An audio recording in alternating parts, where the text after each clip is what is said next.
Alright, what's good, everybody? Well, check it out, YouTube. It's the boy King CJ. Welcome back to the channel, and today we got another update to the list for the best regional gear.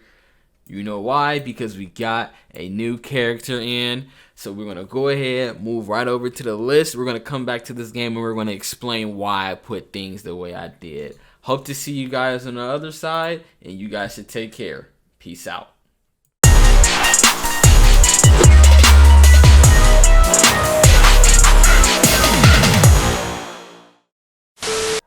Alrighty, so here we are. We're back with the list this time, and as you guys can see, I don't know if you guys remember the last video because it was almost a month or two ago-ish. There has been some slight changes, primarily to Magic. Her New Stark City regional gear used to be fantastic for, but they had silent nerfed it, unfortunately, which kind of threw it down here. So if you see my old list, do not put her in New Stark City, because they nerfed it since then. So now it's down here. I'm truly deeply sorry for the Magic players that probably seen that video and was like, oh, you know, New Stark City looks viable for her, let me pay this $44 just to get on her. No, that is not the case anymore. They nerfed it. Now it's ultimately useless to her, just like every other character when it comes to New Stark City. Now let's go ahead and let's talk about the new character that, you know, everybody is raving about. So here we go. Let's talk about her, Miss Scarlet Witch. Okay, so the biggest thing about Scarlet Witch is she looks highly like a PvP character. So she's kind of gonna break the mold a bit when it comes to this regional gear aspect. Let's first start off with her Hydra gear. The reason her Hydra gear is, again, at the very top, is for the simple fact that the way that her gear kind of set up, she's a PvP character. Her Chaos class, not her Chaos. Let me pull up the game for you guys so we can all look at this together. So we're gonna pull it up, and we're gonna go down to her Hydra. So the way her Hydra is set up, it is Hex. Her Hex abilities are 100%, okay, not 100%, but it's more built towards PvE, but it can 100% work in PvE as well. And on top of that, this also gives defensive pierce, which is 100% vital for PvP. So essentially what you have here is you kind of have a hybrid of defensive pierce being very, very crucial for PvP, but also her Hex class that is fantastic for PvE. Probably the only viable class for PvE in my greatest opinion. And now let's move on. We're going to talk about Dark Domain. As I said, maybe for the other characters, this probably would have been third, because I did say I value PvE more than I do PvP.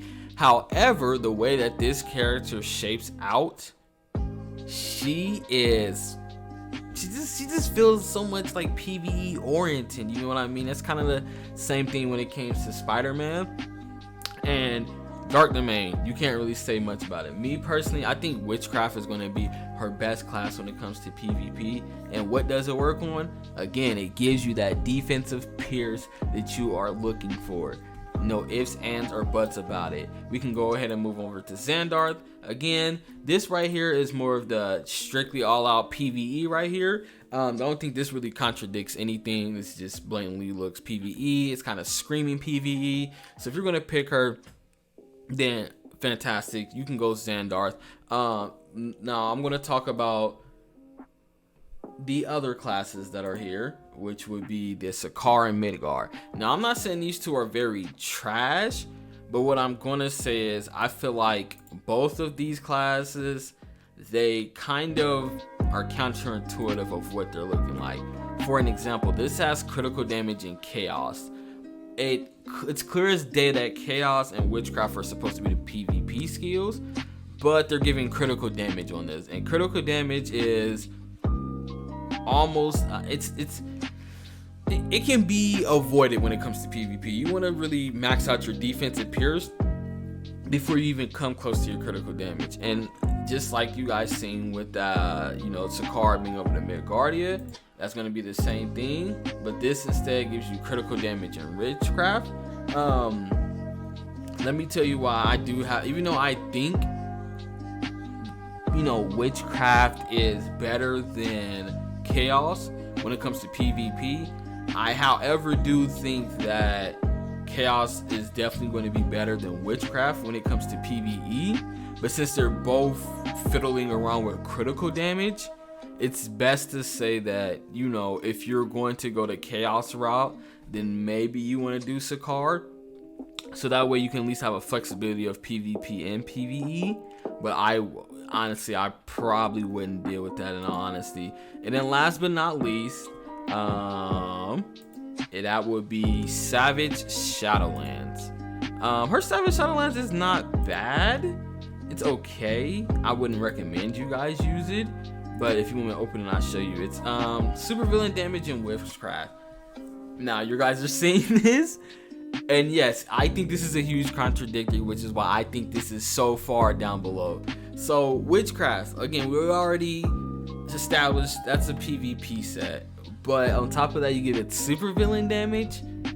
I'm not seeing like what the goal was here. Now, if this said super villain damage and hex, we may be, talking about something. We may move this up a little bit more. Just from the simple fact that these two just very goes against to what they're trying to do. But overall, I don't think that, she's going to be that complicated. I think if you just follow these right here, you'll more than likely get it through. There's also one thing that I do want to put out there for you guys, and I'm going to put it down here to show you guys. The two most flexible regional gear. I was kind of sitting here and I was talking to someone, and as I was looking at it, I was scouring around the field and just looking at how everybody is set up. I honestly 100% in my mind think that these two right here, which would be, let me show that in for you guys some more, just in case if you can't see, I'll give you the final look out of what we got going here. You're more than welcome to stop whenever you want to and just take a picture or whatever. But I think that these two, Xandarth and Hydra, sticks out by far as the top two regional gear. Like, let's say you're a new player that's come into the game. You don't have a character that you want to main yet. You still want to try out every other character, right? You have these regional selector box. You don't know what. Yeah, hi everybody. This is the boy King CJ, editor CJ, I might ask. And so I was going through this and I talked to some other players about some of these characters, and I wanted to make some adjustments to them. So what you're seeing now is basically the final product for this list. I decided, when I first made this list, Captain America he wasn't the best. So a lot of Captain Americas told me like, hey, PvE Sakaar, not PvE Sakaar, but PvE Captain America is Sakaar hand to hand, and hand to hand is also pretty decent for PvP. So what I did was, since it is buff, Dark Domain has shown very good versatility in PvE and PvE, so I wanted to make that change. Also, Magic New Stark Sleeve used to be great for her, but now it's pretty trash, so don't put it on there. I'm sorry if you follow the old list. They just nerfed it, so nothing we can do. Moving on. You don't know what to use it on, and you're sick of using the same just regular gear for somebody, but you don't have a main. I think Xandarth and Hydra I think Xandarth, number one by far, has the most flexibility. And I think Hydra is second to that. Let me pull up to you guys and show you guys what I'm talking about, right? So, we already talked about what goes on with her when it comes to her Xandarth and Hydra. Now let's look at Magic's, right? So, the way Magic works out, she is a hybrid character as well. But, you come over to her Hydra, what do you have? You have Critical Rate and Sword.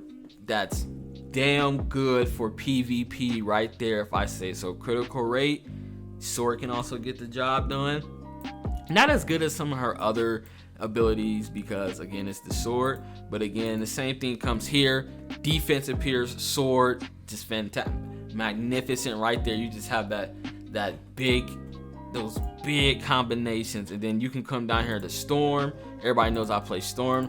Still the same thing here. Lightning Cloud, defensive Pierce, can't go wrong with it. Same thing, critical rate, Lightning Cloud. You really cannot go. And then this also extends further to Dr. Strange. You got his Mystic Arts that gives you the attack and the HP. I mean, it's trash, but all of them are trash for him, unfortunately. This one still, again, gives him attack, defense, and Mystic Arts, because that Mystic Arts is the best class that you're going to want for Dr. Strange. We can come over here. We can move over to Mr. Iron Man. This right here is probably going to be his highest damaging gear, from the simple fact that critical rate and also repulsors. This can be a hybrid of PvP and PvE as well. Of course, you're going to need high stamina on his boots, 100%. We can move over to Hydra. So many Iron Man uses Hydra. Why? Because PvP wise, it gives you defensive Pierce, it gives you the weapon cartridges, and at the same time it can be very flexible when it comes to the PvE side because of the weapon cartridges, and also the defensive Pierce is slept on when it comes to the PvE. Let's come over to Miss Black Widow. Close quarter combat, that's not that bad. She got the critical damage. This can be something that's good for her PvE wise. Can't go wrong with that. You can also come down to her Hydra set, which is a lot of people use. You come over to attack, espionage devices. Fantastic for her PvP setup. Just a abundance of Black Widows just go crazy with Hydra. I kind of slept on Hydra when it came to her, but I think a lot of Black Widows opened up my eyes to that. So it's another good option. Come over here to Mr. Spider-Man. We all know how Xandarth gets down. We got the dodge and we got the spider combat. I don't even just need to speak much on that. Hydra, again, this right here can be very, very, very underrated, for the simple fact that a lot of Spider-Mans are finding ways to max out his dodge without needing that 10% dodge. So when you max out that dodge, and then you also have the 8% defense that goes into that dodge, and then you also have the web shooter class, like this 8% defense, if I go over to Mr. Spider-Man's specs, right? Because he has a spec where, you know what? Nope, I'm just gonna explain it. He has a spec where you're going to be sacrificing defense for attack. What Hydra allows you to do is it allows to mitigate that defense that you're taking away into the attack. Fantastic, right? We can just keep it going. I think that the worst possibility that you can do, you got the light speed movement on that one. You also got the Hydra Empire. You got the superhuman strength. This one right here may not be the total best for it because it's superhero strength, and I heard that class is kind of iffy, but you know, still gives you the defensive Pierce. Yeah, if you may be able to work something out. But again, the Xandarth, magnificent for her right there as we show it.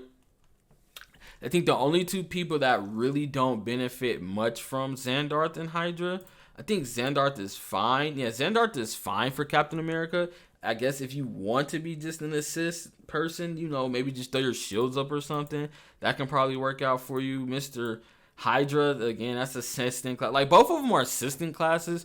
So I guess if you want to play the assistant role of Captain America, you can't really go wrong with either or. So, yeah, honestly, Xandarth and Hydra may only be useless for Star-Lord. Like, you're not going to do much with that class.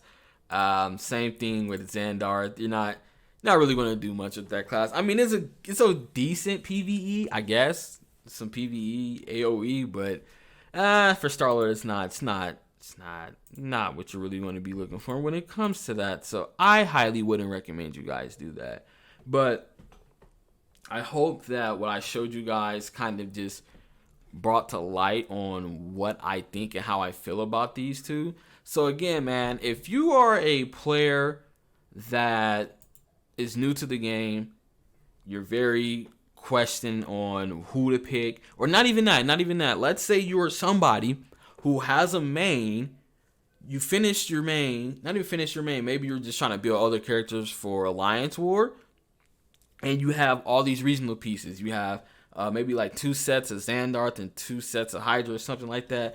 Hopefully that this list right here, when it comes to the flexibility of it, hopefully this helps you out so you will know like, okay, I have Xandar, so these are all my options. Okay, I can see that's going to work here. I can see where that's going to work there. Hydra, I can see that's going to work here. I can see it's going to work there. And I think that this list is even going to amplify even more when the alliance, when the squad battle PvP comes out, because now you're going to have to start building alts for PvP, which is why things like, again, the Hydra comes in for Black Widow. You got the espionage devices, attack for PvP. You see how all these things are coming together, man? This is why I made this list, man. I hope you guys enjoyed it. Your boy is going to be signing out. Peace. Thanks for watching the video. Link is going to be down below. I hope you guys enjoy it. I'm out of here.